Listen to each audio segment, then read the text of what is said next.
What's up, guys? Happy Wednesday. As you know, on Wednesdays we wear pink. Welcome back to News For You with me, Tracy. On tonight's agenda, we're going to be talking about the Biometric Voter Verification Kits finally working. We're also going to get into the UPDF dismissing claims that they're after Robert Kyagulanyi. We're also getting into how they said we had a very peaceful election season, but was it really? And we're also talking about Khaby making some bank. All that and so much more coming up tonight. Stay tuned.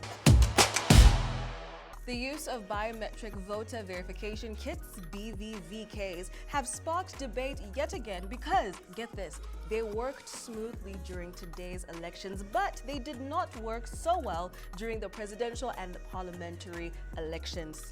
They reportedly failed. So in Wakiso District, voting went on without major technical interruptions, with election officials confirming that the kits functioned as expected throughout the exercise. Now, this obviously is in sharp contrast to what people were saying during the presidential and parliamentary elections, where the kit breakdowns actually caused major delays, and also they garnered very many complaints from the voters who were there to use them. So now, despite the improved performance of this technology, voter turnout was surprisingly low. Some residents were seen arriving early, but as the day went on, the numbers definitely thinned. So now the smooth operation of the BVVKs has raised very many questions among the public about why similar efficiency was not achieved during the presidential and parliamentary elections. Acting spokesperson for the UPDF, Colonel Magezi, has dismissed claims that the army is after Robert Kyagulanyi, new flag bearer and former presidential candidate. Kyagulanyi recently fled his home, alleging that security forces raided his residence last week. Now, Colonel Magezi described the allegations as false and misleading, insisting that the UPDF is not pursuing him. He made the remarks while presenting the defense sector budget of, get this, 4.67 trillion Ugandan shillings for the financial year of 2026-2027. Now, Magezi emphasized that the army remains professional and focused on its constitutional mandate of safeguarding the country's security. You guys let us know your thoughts in the comments. So the government has described the recently concluded presidential and parliamentary elections as largely peaceful, saying the voting process went on smoothly across most parts of the country. Officials, however, acknowledged that there were a few isolated cases of planned violence, and they said these incidents were detected early and successfully stopped by security agencies before they could disrupt the elections. Authorities have warned that any attempts, whether within Uganda or outside Uganda, to destabilize the country will not be tolerated.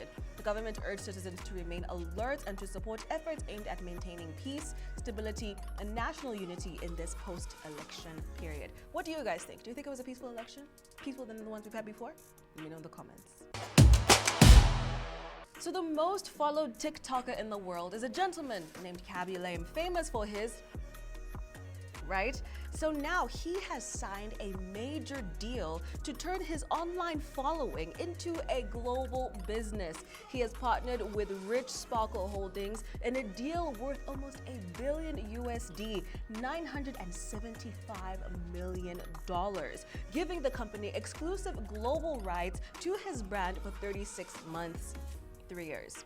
Now he has 160 million followers on TikTok and 360 million followers across both TikTok and Instagram. He is best known for his silent videos, just simplifying a task and going like, not even talking, just So now obviously this deal now moves him from being just a basic, content creator and influencer to now being an equity-backed creator. There's equity here. Guys, don't ever let anyone tell you content creation is not a job or like making videos and stuff. As you can see, he's becoming a billionaire simply from recording content. Absolutely incredible. So now this partnership is expected to generate $4 billion USD in annual sales through brand partnerships, co-branded products in beauty, fragrance, fashion, as well as AI-generated versions of him to curate content in multiple languages. Absolutely incredible. It's so amazing to see, what the digital ecosystem and content creation can actually do for someone. It's never too late to start. You have a phone, do it. Become the next Khaby.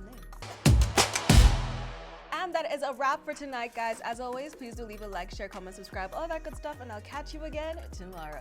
Bye.